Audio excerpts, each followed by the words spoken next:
Sir एक बात बताइए, ये जो रुक्मणी और सत्यभामा वाली शक्तियाँ हैं, इनका गलत उपयोग भी तो किया जा सकता है। हाँ, बिल्कुल किया जा सकता है, करते हैं लोग। यही तो समस्या है, क्यों ये ज्योतिष या नॉलेज क्यों गुप्त रखी जाती थी? वो इसीलिए गुप्त रखी जाती थी कि लोग उसको उसका दुरुपयोग ना कर पाएँ। आज की तारीख में होता क्या है? आज की तारीख में आदमी जो जानता है वो दुरुपयोग करता है, वो बताता नहीं, वो सही राय नहीं देता। अब जैसे ये श्री कृष्ण भगवान की कुंडली है। भगवान श्री कृष्ण की कुंडली में 9th हाउस में केतु है। 9th हाउस यानी उनका धर्म, 9th हाउस धर्म, उनका धर्म, केतु यानी मुक्ति देना उनका धर्म है। अब वो कहाँ से देंगे? उनकी शक्ति से। अब शक्ति है, जैसे हमने बताया कि राधा काली है, काली जो है वो शनि से रिलेटेड है। तो बेसिकली अगर हम, और शनि केतु का परिवर्तन है, तो अगर हम राधा के थ्रू उनको याद करेंगे, भगवान कृष्ण को, तो हम मुक्ति के मार्ग पे चलेंगे, हम मोक्ष के मार्ग पे चलेंगे।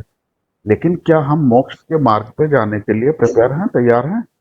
हम एक नॉर्मल गृहस्थ आदमी हैं, हम किसी ज्योतिष के पास जाते हैं, हम किसी, ये जो सो कॉल्ड संत हैं, प्रचारक हैं, सत्संग देने वाले हैं, इनके पास जाते हैं, और वो हमको इस मार्ग पर धकेलते हैं कि हाँ भाई, आप चलो, आप राधा को करो, आप काली को करो, और इस तरीके से सब चीजों पे, और कृष्ण और राधा और काली की पूजा करें, और आप मोक्ष तो उनको वो बताते भी नहीं कि मोक्ष के मार्ग पर, कि मोक्ष क्यों क्यों नहीं बताते? क्योंकि वो मोक्ष पे नहीं चलेंगे, क्योंकि उनके पास तो प्रॉब्लम है, वो फैमिली वाले हैं, उनके पास प्रॉब्लम है। वो वो हेडलेस हो जाएंगे, वो केतु की तरह मोक्ष की तरफ तो नहीं जाएंगे, वो हेडलेस हो जाएंगे, क्योंकि वो, उन्होंने वो जाने जाने में वो पाथ तो चुन लिया, लेकिन उसके बाद जो उस पाथ को चुनने के लिए, मोक्ष पे चुनने के लिए, जो उनको परेशानियां आएंगी, जो उनको, जो उनके कर्म कटेंगे, तो उनको परेशानियां आएंगी। जब वो उन परेशानियों को लेके अपने सत्संग करने वाले अपने ज्योतिष को बताएंगे जाके, तो होगा क्या? इसका मतलब होगा कि वो मोक्ष की तरफ तो नहीं जाएंगे, वो हेडलेस केतु बन के रह जाएंगे। यानी वो अपने दिमाग का यूज ही करना बंद कर देंगे। तो बस उसके बाद क्या होगा? वो उसको ब्लाइंडली फॉलो करने लगेंगे। उनको लगेगा ये जो सत्संग कर रहा है, ये जो उपदेश दे रहा है, या ये जो ज्योतिष है, ये भगवान है। ऐसे ही किसी साधक को, जो मोक्ष की तरफ जा रहा है, जो संसार से विरक्त हो रहा है, उसको हम रुक्मणी जी का मंत्र दे दें, रुक्मणी और कृष्ण की पूजा कर दे, वो तो फिर से संसार में लौटने लगेगा। तो ये प्रॉब्लम होगी कि नहीं प्रॉब्लम होगी? किसी शक्तिशाली आदमी को सत्यभामा का कोई स्ट्रांग मंत्र देके कृष्ण के संग पूजा करा दे, तो वो तो डिस्ट्रॉय कर देगा सबको। तो ये सारी चीजें तो ही हैं।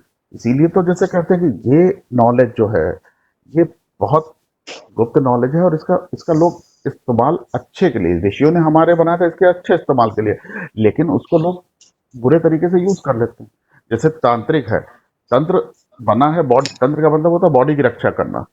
तो हमको पता है कि हाँ भाई, हम अगर ये चीज करेंगे, हम इसको ये स्टोन पहना देंगे, तो इसके बॉडी का, तन यानी तन पे धारण करा है कोई भी स्टोन या कुछ, जो चीज तन पे धारण कर रहे हो वो तन को बचाने के लिए, तो हम अगर इसको ये स्टोन पहनाते हैं, तो ये इसके बॉडी को बचाएगा।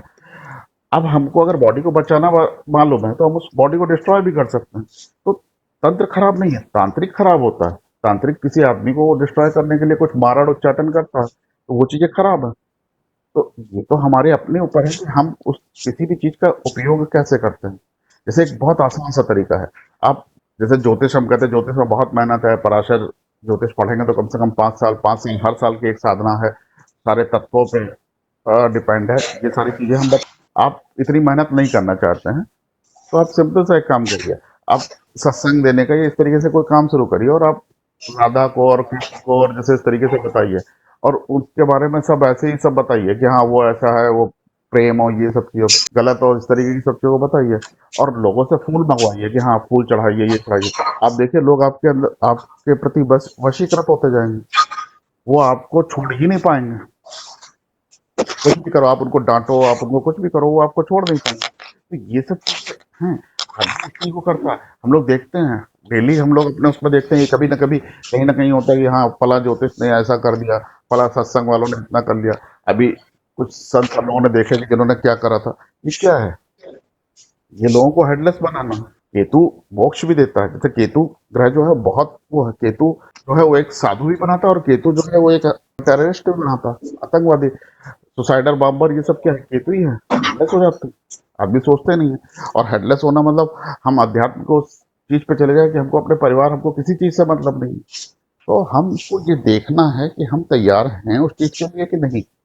हम राधा को या काली को पूजने के लिए तैयार हैं कि नहीं?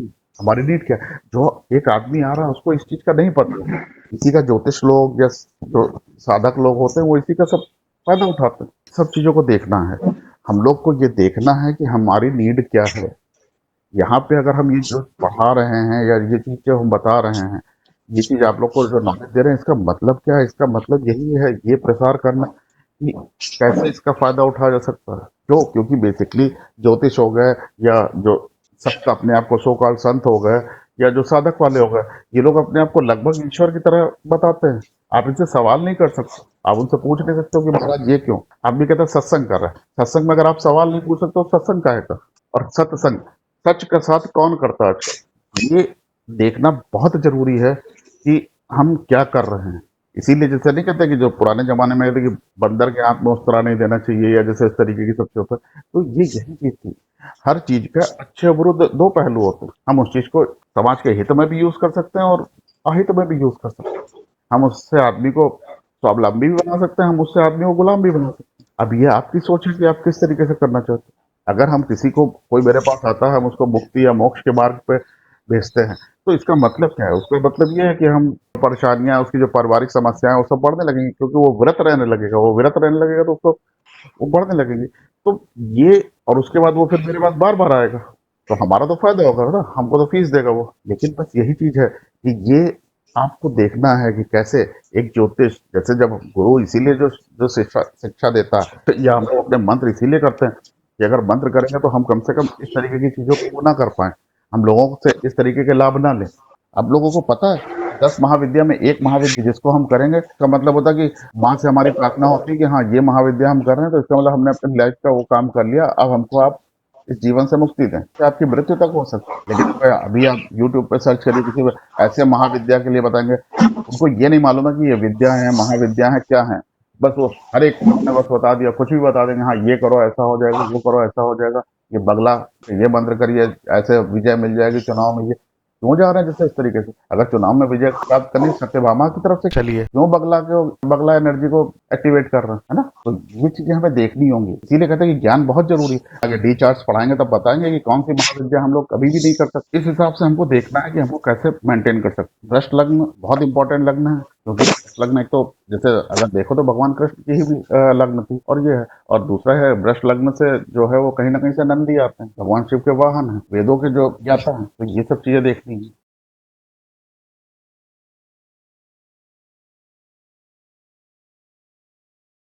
वृषभ राशि, विलेजेस एंड बिजनेसमैन।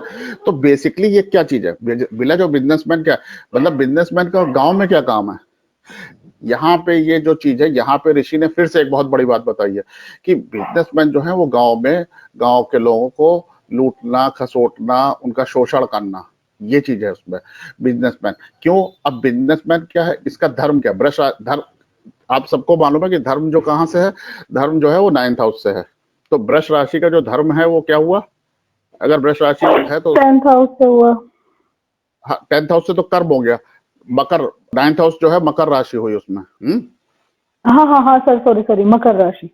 ये बेसिकली वृष राशि है, तो वृष राशि से 9th हाउस क्या हुआ? ये हो गया 7th 8th 9th मकर। तो इनका धर्म क्या है? मकर। शनि, तो शनि क्या धर्म बताएगा? किसको छीनना है, किसका छीनना, क्या करना है, क्या नहीं करना, यही धर्म बताएगा।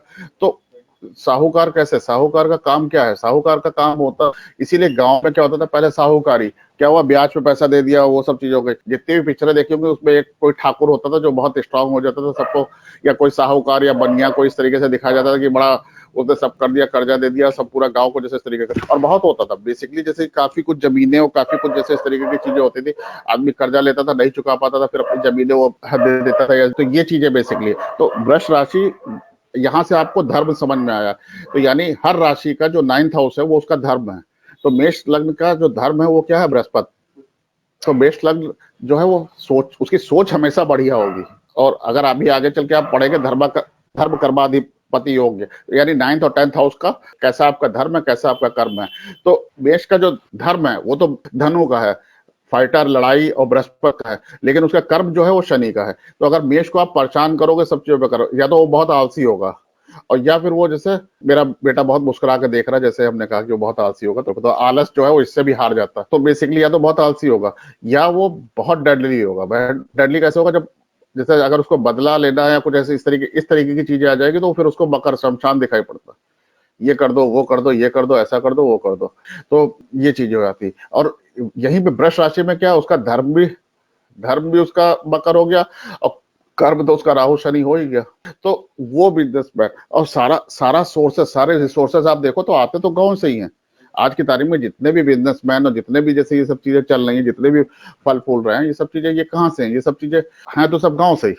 हमारे यहाँ बिजली का प्लांट लगा हुआ है और वो बिजली के प्लांट वालों ने, जैसे वो चूंकि बहुत जैसे जो इस देश के सबसे धनाढ्य लोग हैं उनका प्लांट है, तो उन्होंने पूरी एक नहर का पानी उसमें सप्लाई में कर दिया। और उसके बाद से क्या हो गया कि हाँ इधर क्षेत्र हो गया कि नहर सिंचाई नहीं पड़ेगी आपको, अब सिंचाई नहीं। अब लेकिन पानी आदमी को जब जिस समय उसको जरूरत है तब पानी नहीं मिलता, तो सिंचाई लेना ना देना क्या है, किसको अगर शोषण किसका हुआ? शोषण तो गरीब का ही हुआ ना, ये किसानों का हुआ ना, विलेज वालों का हुआ, लोगों का हुआ।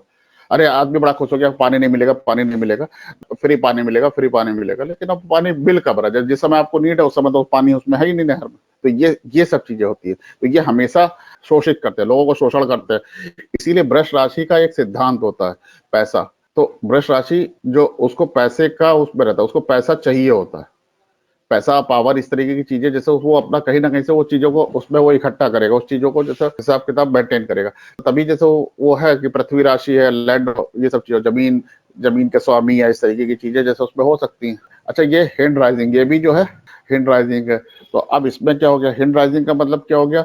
यहाँ पे मंगलवार हम लोगों ने देखा था, मेष देखा था, मंगल लॉर्ड, ये तीन, इसमें तीन कॉर्नर थे ना, त्रिकोण, 3 पॉइंटेड ये स्टार था। तो मंगल कौन सा दिन होता है वार में? तीसरा। तीसरा, गुड। तो 3 पॉइंटेड स्टार। शुक्र, ये कितना है? 6 पॉइंटेड स्टार है। कौन सा वार हुआ ये? शुक्रवार छठा सर।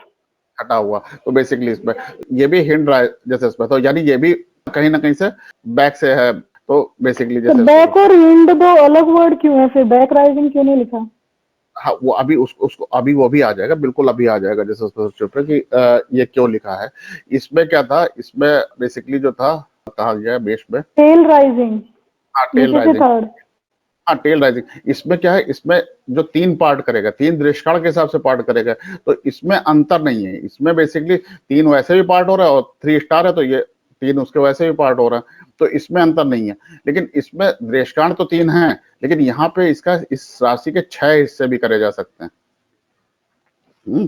तो इस राशि के अगर हम 6 हिस्से भी कर सकते हैं और इस राशि के हम तीन हिस्से भी, 3 हिस्से तो नॉर्मली हर राशि के करने हैं, लेकिन यहाँ पे ये हिंट है कि इस राशि को हम 6 पार्ट में भी डिवाइड कर सकते हैं।